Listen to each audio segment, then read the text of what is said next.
तो सर आज जिस कंपनी की बात कर रहा हूँ वो है MCX। मैं आपको एक बड़ा पिक्चर जो मैं सोचता हूँ इस कंपनी के बारे में बताता हूँ।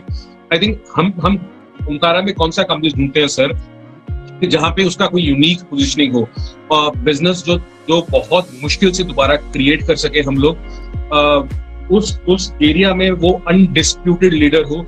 क्लियरली 94-95% मार्केट शेयर है इस कंपनी का। ये ऐसा धंधा है सर जिसमें अंबानी जी, अडानी जी, चाइना कोई भी आ जाए तो बहुत जल्दी से एंट्री नहीं मिलेगा इस कंपनी में। और आइसिंग ऑन द केक है अगर आपको रीजनेबल वैल्यूएशंस मिल जाए इसमें। अगर हम प्रमोटर की बात करें सर, आपको मालूम है कि ये कंपनी 2003 से एस्टेब्लिश्ड है, मार्केट लीडर है सर। मार्केट शेयर इसका सोचिए सर, एक तो होता है कि आप मार्केट लीडर हो, दूसरा होता है कि आप उस मार्केट में आपका मार्केट शेयर कैसे बढ़ा रहे हो। तो 2016 में इसका 84% मार्केट शेयर होता था, तो 2020 में अभी 94% मार्केट शेयर है। तो क्लियरली धीरे धीरे मार्केट शेयर भी बढ़ रहा है। बाकी नेशन वाइड प्रेजेंस है sir, 692 I think registered members हैं, कुछ 55,000 ऑथराइज्ड पर्संस हैं, 1010 सिटीज में है। तो आप क्रॉस डिस्ट्रीब्यूशन देखिए इसका कितना है। सौरभ चंद्रा जी चेयरमैन है, 37 ईयर्स का एक्सपीरियंस है। PS Reddy MD and CEO है, जिनको BSc में कुछ 18 साल का ओवर 18 ईयर्स एक्सपीरियंस था। प्रोडक्ट की बात करें, I think everyone knows about this company sir. They are the largest commodity exchange in India, 94% market share. आप प्रीशियस मेटल्स में बोलिए तो सर 98% मार्केट शेयर है। आप एनर्जी में बोलिए तो ऑलमोस्ट 100% मार्केट शेयर है। आप बेस मेटल्स में बात कीजिए तो ऑलमोस्ट 100% मार्केट शेयर है इसका धंधा ट्रांजैक्शन फीस पे चलता है सर। 75% रेवेन्यू वहीं से आता है और ये दो चीजों पे निर्भर करता है, वो है कमोडिटी प्राइसेस और वॉल्यूम ट्रेडेड। FY21 बहुत टफ ईयर था कमोडिटी एक्सचेंज के लिए। आपको मालूम है कोविड हुआ, न्यू मार्जिन रूल आए, नेगेटिव क्रूड ऑयल भी गया।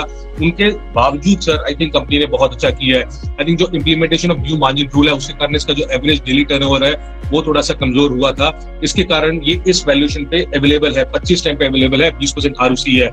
प्राइस की बात करें, जैसे मैंने बोला सर कि हम एक्सपेक्ट कर रहे हैं कि 20% इसका वॉल्यूम ग्रोथ होगा FY22 में जाके। तो अगर वो चीज हो जाती है तो इसमें क्या है ना सर, इसका धंधा इतना सिंपल है। जैसे आप CDSL की बात करते रहते हो, राइट? CDSL 200 पे किसी को अच्छा लगता नहीं था, क्योंकि इस धंधे में आपका जो 90% कॉस्ट है, 95% कॉस्ट है वो एम्प्लॉयज का और सॉफ्टवेयर एक्सपेंसेस का है। तो आपको ऑपरेशन लेवरेज बहुत ज्यादा मिलता है जब वॉल्यूम आने लग जाता है। तो आपको और कुछ नहीं चाहिए, आपका पूरा धंधा सेटअप है, आपका ऑपरेशन लेवरेज इतना बड़ा बन जाएगा। आप सोचिए सर, हम बात कर रहे हैं 4-5 साल में इसका मार्केट शेयर 84 से 94-95% गया। इसका एबिटा मार्जिन सर 31% से 41% गया, only because of that strong operational efficiency. Now everyone is waiting इसका जो टर्नओवर है वो कब बढ़ेगा। वो जब बढ़ जाएगा सर तो आपको ऑपरेशनल एफिशिएंसी इतना आएगा कि ये 50% तक मार्जिन कर सकता है। हमारे हिसाब से, हमारे नंबर के हिसाब से ये 25 से डेट करता है sir FY23 earnings. I think it's very cheap compare to all the commodity और the exchanges what we are talking about, because this is a business which can't be built again. क्या triggers हो सकते हैं sir इसमें? मैं again बोल रहा हूँ सर, इसमें एक ही चीज अगर आपको देखनी है तो एवरेज डेली टर्नओवर देखिए। जब वो एवरेज डेली टर्नओवर बढ़ेगा तो लोग इस कंपनी को बार बार देखेंगे, और अगर ये ऑपरेशनल एफिशिएंसी से 50% मार्जिन बना देता है then this company could be anything.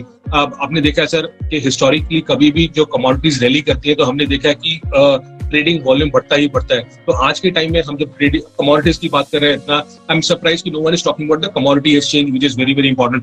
Gold sir $1800 के आसपास हो गया है, क्रूड बाउंस कर रहा है, तो ये सब चीजें जरूरी है। और दूसरा चीज सर जो मैं बहुत क्लोजली मॉनिटर करूंगा, there are new product offerings जो आ रही है इनसे, specially sir launch of index futures. अगर ये आ जाता है और ये बड़ा बन जाता है, I think it will be a great tool for hedges, for institutions to participate, और उससे जो वॉल्यूम बढ़ेगा इस कंपनी का बहुत ज्यादा बढ़ेगा। So I'm watching for that. Otherwise, in terms of concept, platform, books, everything, I think there is no doubt for any one of us कि ये क्या कंपनी है। 25 टाइम पे सर मुझे वैल्यूएशन बहुत रीजनेबल लगता है। So let's see how the average daily turnover increases for this company. I'll keep an eye on this company. This is a core portfolio stock. This is not a trading stock at all for anyone. Okay तो ये है आपके लिए MCX recommendation list में रहा है जैन साहब के भी, और जैन साहब भी हमारे साथ है। जैन साहब, आपका व्यू इस लेवल पर MCX पर?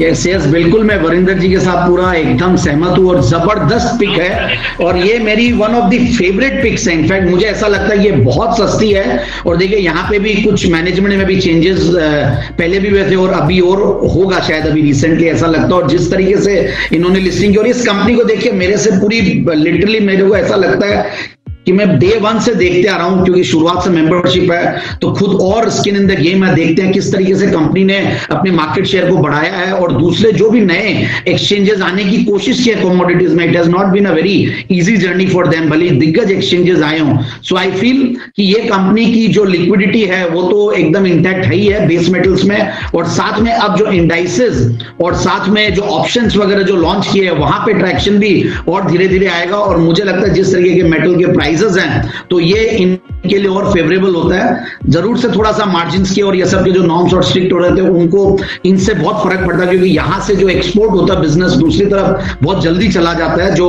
थोड़े से नॉन मतलब राइटली लीगल मार्केट नहीं है। So that is one problem, but yes I am very bullish on the stock, और मुझे ऐसा लगता है कि आने वाले सालों में ये स्टॉक बहुत अच्छा करेगा और बहुत सस्ते वैल्यूएशन पे है। और राकेश झुनझुनवाला जी ने ये नहीं भूलना चाहिए कि 500 के लेवल्स पे लिया हुआ है, और ये स्टॉक मैंने अगस्त की 2 तारीख 3 तारीख को 238 पे रेकमेंड किया हुआ 2013 में, जब NSCL का पहला स्कैम हुआ था, और उसके बाद से नॉन स्टॉप चल रहा है and I am very sure यहां से और आगे जाने वाला है। ये पोर्टफोलियो का स्टॉक है, इसको लेके भूलने वाला स्टॉक है। और एक्सचेंज इकोसिस्टम में मैंने IEX भी दिया है, CDSL भी दिया है। सो NSE की जब लिस्टिंग होगी तो ये स्टॉक भी वापस से रीरेट होगा।